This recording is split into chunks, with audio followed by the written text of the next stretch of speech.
To what extent do you think language plays a role in transmission between generations? Good question.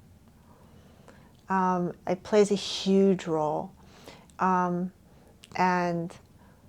it's makes me very sad right now at this moment in time, and that's why this is important to me, and that's why I have so much respect for what the Yiddish Book Center is doing, because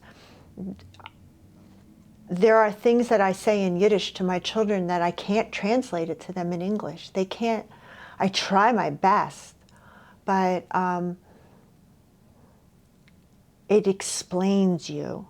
Your language explains you. It explains your feelings. It explains your thoughts. It explains your motivations. And just like it's better. I would like to be, and I'm actively trying to do that. Learn. I would rather read in Yiddish.